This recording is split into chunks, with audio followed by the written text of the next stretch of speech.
नमस्कार मित्रांनो, सर्वप्रथम तुम्हाला सर्वांना नवीन वर्षाच्या खूप खूप शुभेच्छा। आशा आहे की नवीन वर्ष भारतीय क्रिकेट टीमसाठी एक बेस्ट इयर असेल। इंग्लंड विरुद्धच्या वन डे आणि टी20 सिरीजसाठी भारतीय क्रिकेट टीमची घोषणा आणि त्याच्याशी संबंधित खास गोष्टी आज आपण पाहणार आहोत। त्या अगोदर आपण जर चॅनलवर नवीन असाल तर आत्ताच आपल्या चॅनलला सबस्क्राईब करा। यावेळी भारतीय टीममध्ये काही मनोरंजक बदल करण्यात आले आहेत। वन डे टीमची कॅप्टन्सी रोहित शर्माकडे असेल तर टी20 टीमची कमान सूर्यकुमार यादवकडे सोपवण्यात आली आहे। शुभमन गिल दोन्ही फॉर्मॅटमध्ये व्हाईस कॅप्टनची भूमिका बजावणार आहे। आगामी स्पर्धांसाठी टीमला वेगवेगळ्या फॉर्मॅटमध्ये तयार करण्याच्या दिशेने हे पाऊल उचलण्यात आलेले आहे। भारताला इंग्लंड विरुद्ध 5 टी20 आणि 3 वन डे मॅचेसची सिरीज खेळायची आहे।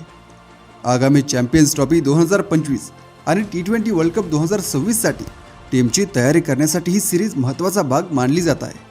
वन डे आणि टी20 साठी स्वतंत्र टीम बनवण्यात आली आहे, ज्यामुळे ही सिरीज आणखी खास बनली आहे। वन डे टीममध्ये अनुभव आणि तरुणाईचा उत्कृष्ट समतोल पाहायला मिळणार आहे। वन डेमध्ये कॅप्टन रोहित शर्मासह शुभमन गिल व्हाईस कॅप्टन असेल। त्याचबरोबर विराट कोहली, श्रेयस अय्यर, के.एल. राहुल, ऋषभ पंत आणि रियान पराग यांचा बॅटिंग लाईनअपमध्ये समावेश करण्यात आला आहे। ऑलराऊंडर प्लेयर्सबद्दल बोलायचं झालं तर हार्दिक पांड्या, रवींद्र जडेजा, अक्षर पटेल आणि शिवम दुबे यांची निवड करण्यात आली आहे। कुलदीप यादवचा फिरकी विभागात समावेश करण्यात आला आहे। फास्ट बॉलर्समध्ये जसप्रीत बुमराह, मोहम्मद सिराज आणि अर्शदीप सिंग यांची निवड करण्यात आली आहे। चॅम्पियन्स ट्रॉफी डोळ्यासमोर ठेवून ही टीम तयार करण्यात आली आहे। आता टी20 टीम पाहूया।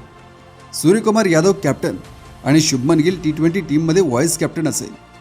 त्याचबरोबर यशस्वी जयस्वाल, संजू सॅमसन आणि रिंकू सिंग यांच्याकडे बॅटिंगची जबाबदारी देण्यात आली आहे। त्याचबरोबर शिवम दुबे, वॉशिंग्टन सुंदर आणि रियान पराग यांचा ऑलराऊंडर प्लेयर्समध्ये समावेश करण्यात आला आहे। अक्षर पटेल आणि रवी बिश्नोई यांना फिरकी विभागात स्थान देण्यात आले आहे। तर फास्ट बॉलर्समध्ये अर्शदीप सिंग आणि आवेश खान यांची निवड करण्यात आली आहे। स्वतंत्र वन डे आणि टी20 टीम तयार करण्याचा मुख्य उद्देश आगामी मोठ्या स्पर्धांसाठी योग्य संतुलन आणि खोली निर्माण करणे हा आहे। चॅम्पियन्स ट्रॉफी 2025 साठी एक मजबूत वन डे टीम तयार करण्यावर सिलेक्टर्सचे लक्ष आहे। याचसोबत 2026च्या वर्ल्ड कपसाठी टी20 टीमची तयारी केली जात आहे। यावेळी भारतीय टीमसाठी शुभमन गिल हा महत्त्वाचा प्लेअर ठरला आहे। वन डे आणि टी20 या दोन्ही प्रकारातील त्याच्या व्हाईस कॅप्टनवरून हे स्पष्ट होत आहे की टीम मॅनेजमेंट त्याला भविष्यासाठी तयार करत आहे। शुभमनच्या कामगिरीकडून टीमला मोठ्या अपेक्षा आहेत। ऑस्ट्रेलियाच्या टेस्ट सिरीजनंतर प्लेयर्सला एका महिन्याची विश्रांती मिळणार आहे, त्यामुळे सर्व प्लेयर्स ताजेतवाने आणि इंग्लंड सिरीजसाठी सज्ज होतील। इंग्लंड विरुद्धच्या सिरीजमध्ये भारतीय टीमकडून शानदार कामगिरीची अपेक्षा आहे। रोहित आणि सूर्यकुमार यांच्या कॅप्टन्सीखाली भारत ही सिरीज जिंकू शकेल का, हे आता आपल्याला पाहायचं आहे। मित्रांनो, या टीमच्या निवडीबद्दल आणि आगामी सिरीजबद्दल तुमचे मत काय आहे?